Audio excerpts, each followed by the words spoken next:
can a philosopher who once wrote, "You are going to women? Do not forget the whip," be reconciled with feminist thought?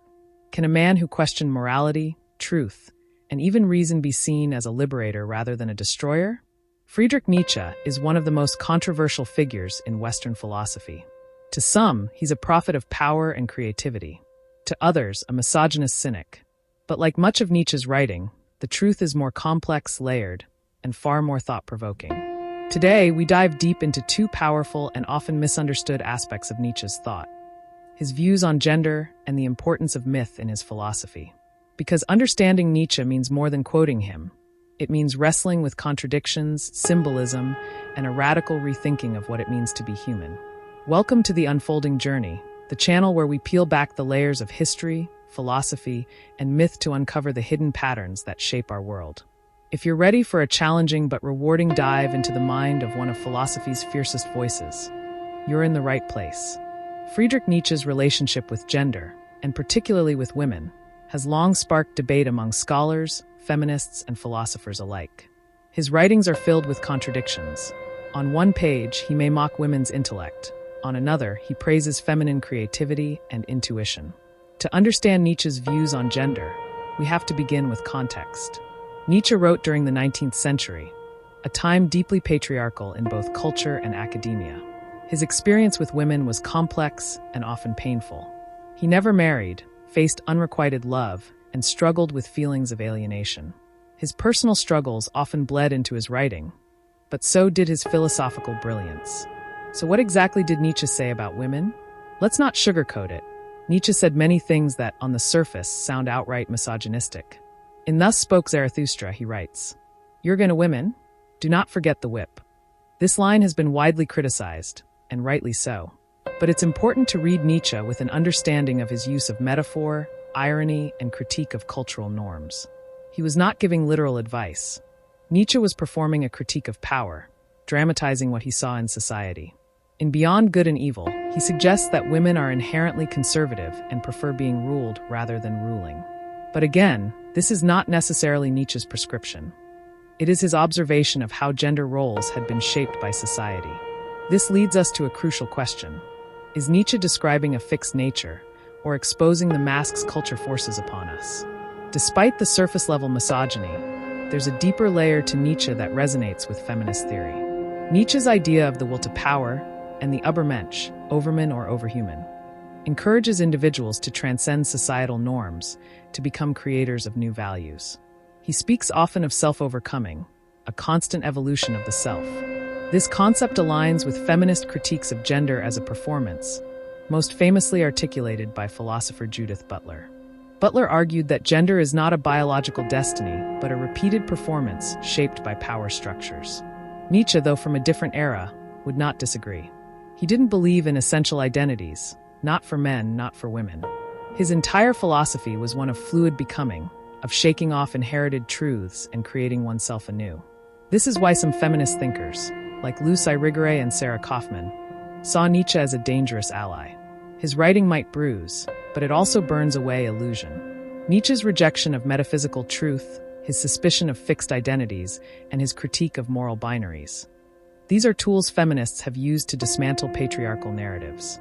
Nietzsche often spoke in archetypes, and his view of the feminine can be seen in dual figures: the mother and the muse, the seductress and the creator. Women, in his work, symbolize both danger and possibility. In The Birth of Tragedy, he associated the feminine with Dionysian chaos, a primal creative force, untamable and essential to life.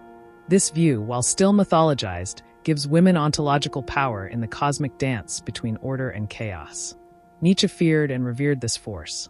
He was not a feminist in the modern sense, but he did see the feminine as integral to life, art, and transformation.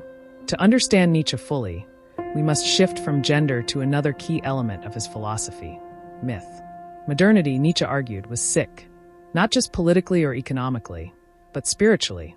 With the death of God, he believed the moral and metaphysical foundations of Western civilization had collapsed. In their place, science and rationalism offered data, but no meaning.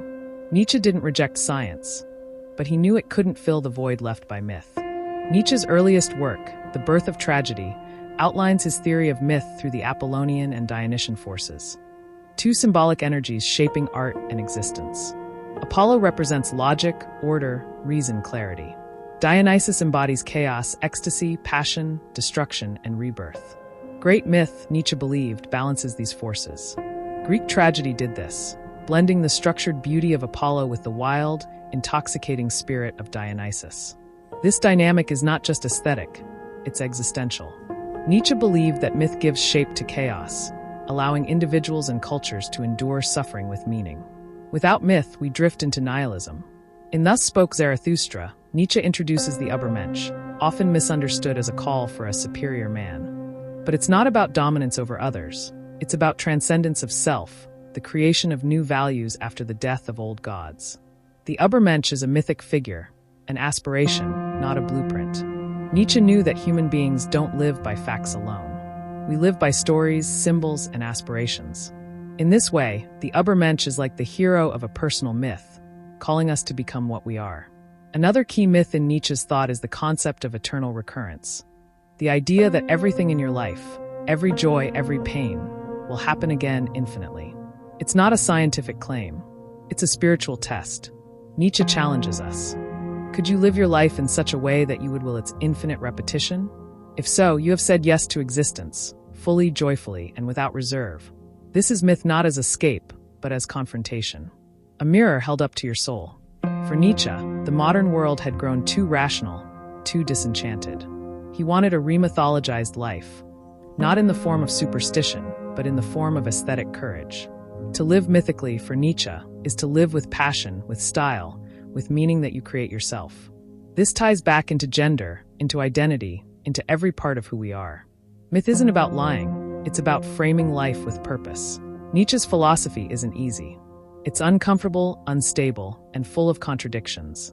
But that's the point.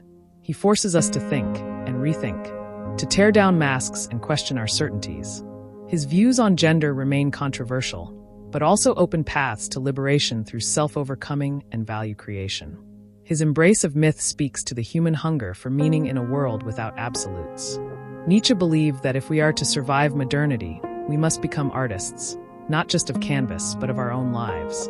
To read Nietzsche is to enter a fire, but if you emerge, you just might come out forged. This was the unfolding journey, where we go beyond the surface to explore the philosophies, myths, and people who've shaped the human experience. If today's exploration challenged your thinking, even unsettled you a bit, then Nietzsche would be proud. If you'd like to dive deeper into philosophy, myth, and the stories that define us, this is just the beginning.